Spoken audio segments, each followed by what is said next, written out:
everyone, welcome back to my YouTube channel where I talk all about air plants and other plants and everything plants related. But today is definitely all about air plants, Tillandsia. I would like to go through some of the most basic but also important information on air plants care. So I'm making this a three-part video called Air Plant 101. So the reason I make it into three parts is because I kind of want to elaborate and talk more detail into each topic, so that way the videos won't be too long and you can really get a good idea how to take care of your air plants to make sure they thrive. So let's dive right into it. Today I am going to be focusing on light. Or light exposure or sun exposure, whatever you like to call it, but basically is how much your air plants should be receiving in terms of the lighting situation. So this is the part one of the three parts that I would like to talk about. So the other two parts, just a preview, will be watering and fertilizing. That's the second part. And then the third part is blooming and pups and some other information on air plants. So today is all about the light. So Tillandsia are pretty forgiving when it comes to lighting, but when I say forgiving, it means that they can live in not so well lit situations, but not well and not for the long run.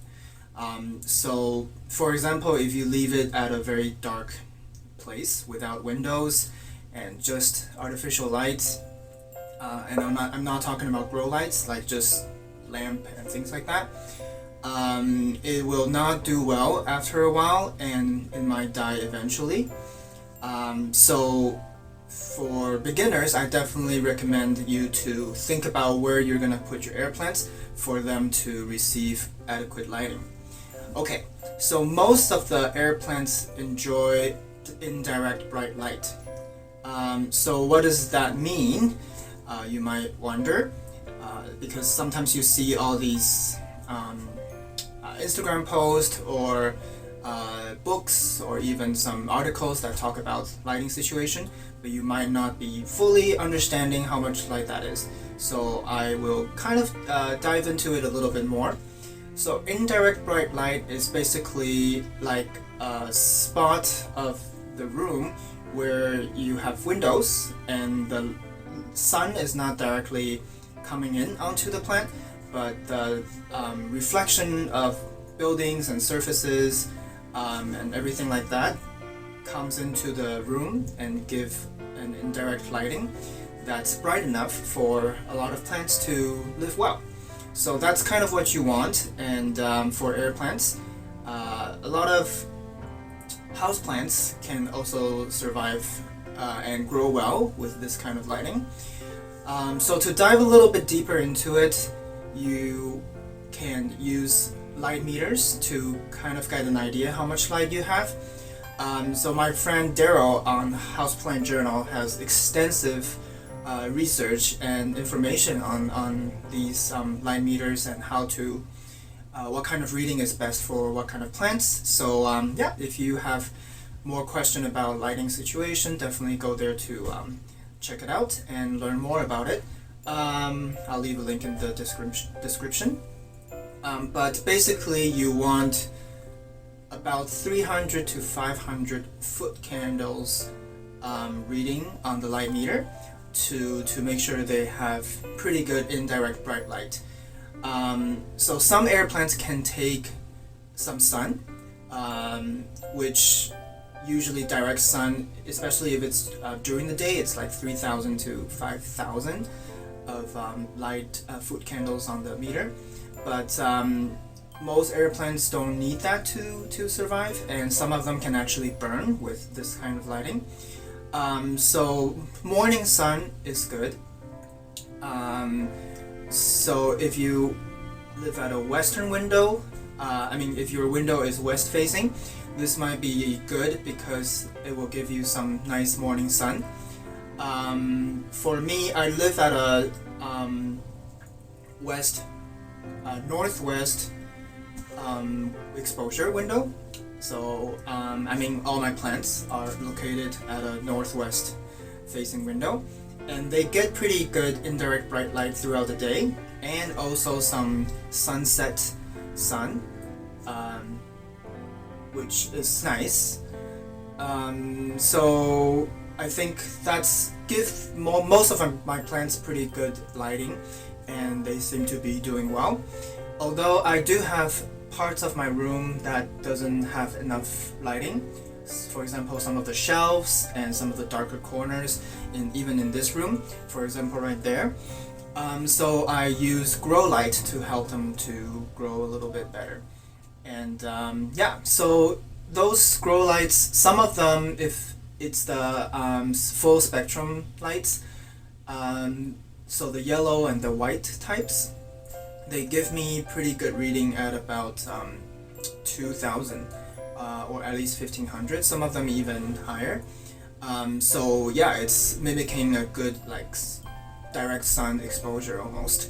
So some of my succulents are under that light because they don't do well even at the brightest spot in the room. So I use that to help them.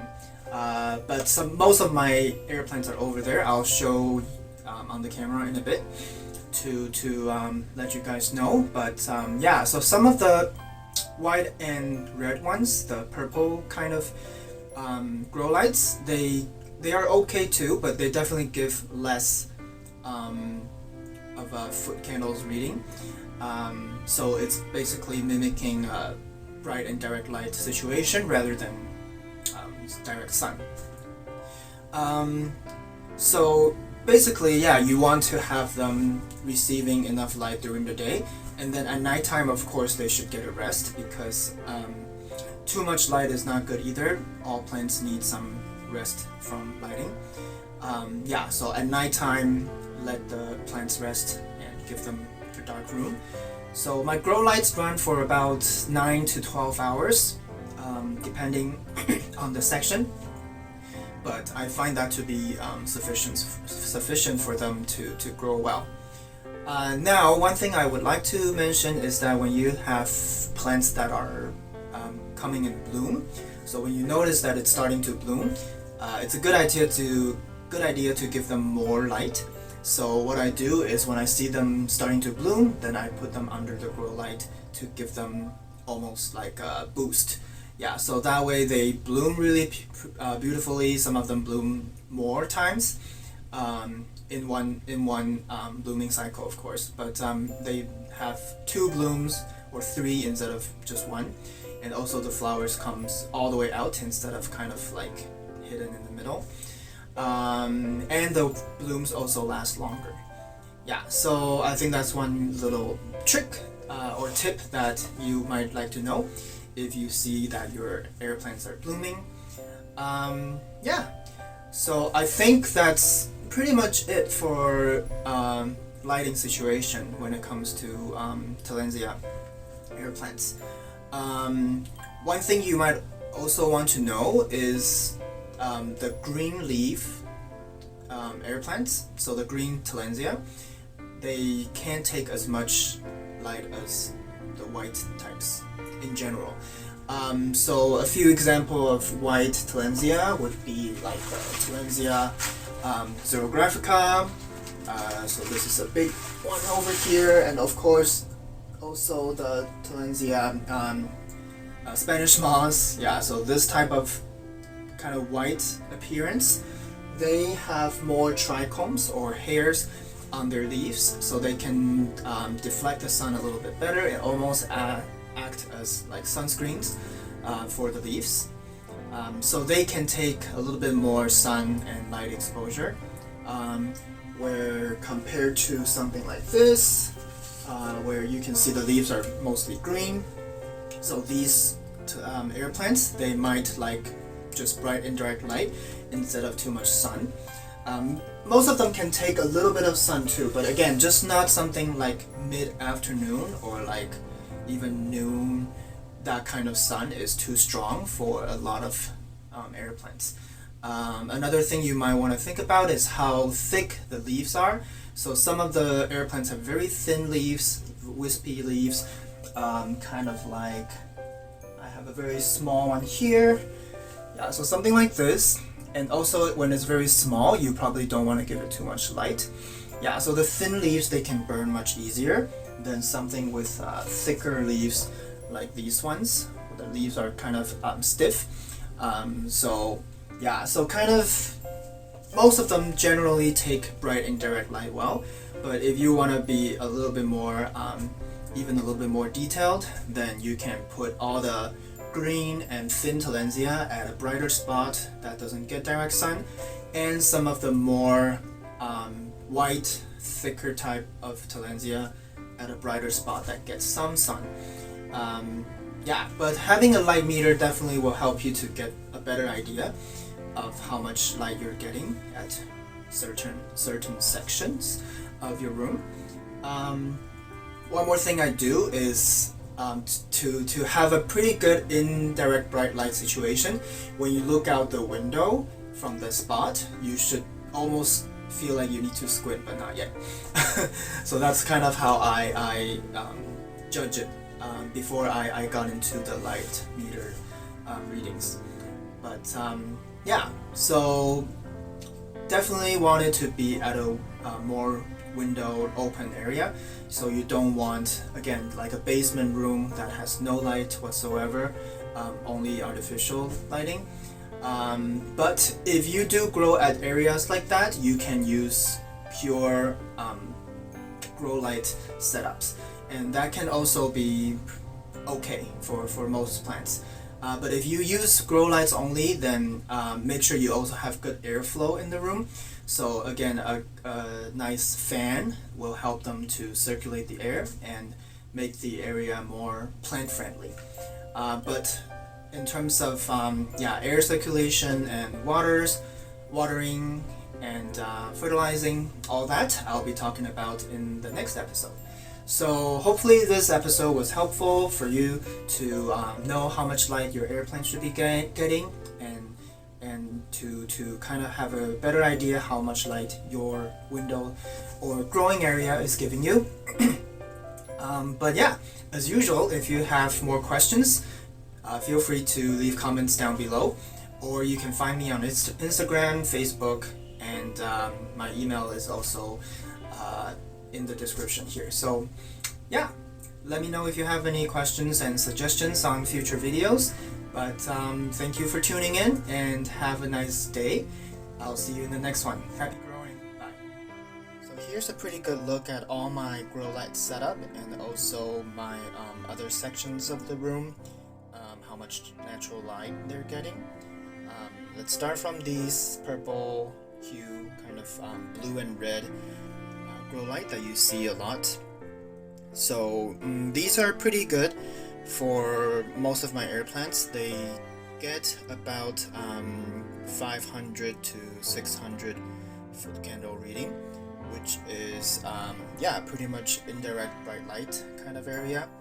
So they do enjoy being here, but I do find that these newer yellow ones that I got to be much stronger. They give about 1,000 to 1,500 foot candles of reading, and if it's even closer, it can get up to 25 to 3,000.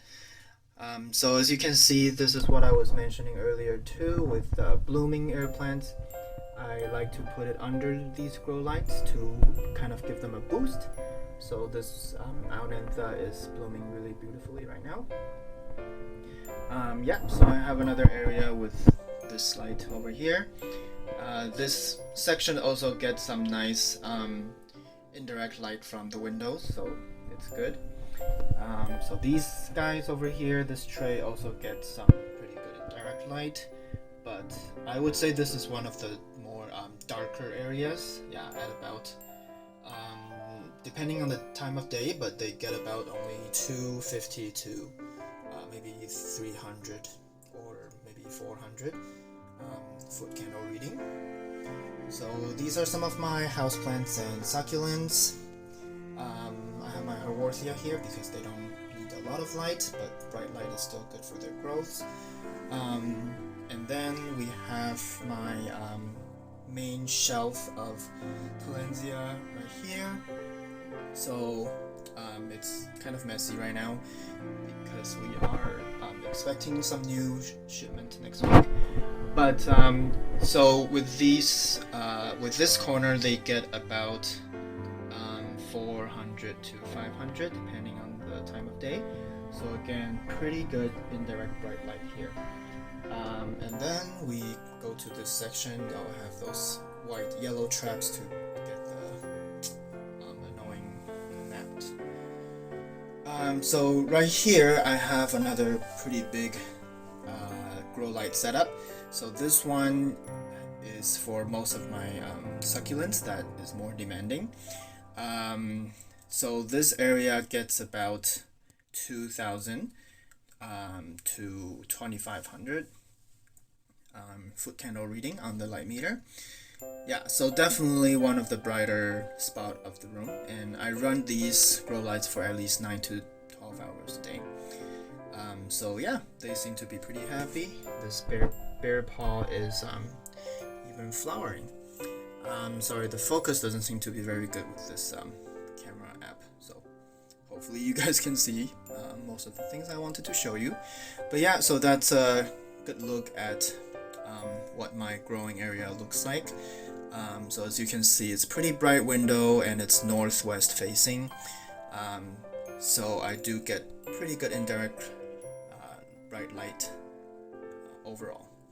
So hopefully this helped, and again, thank you for watching this video, and I'll see you in the next one for watering and fertilizing. Bye bye.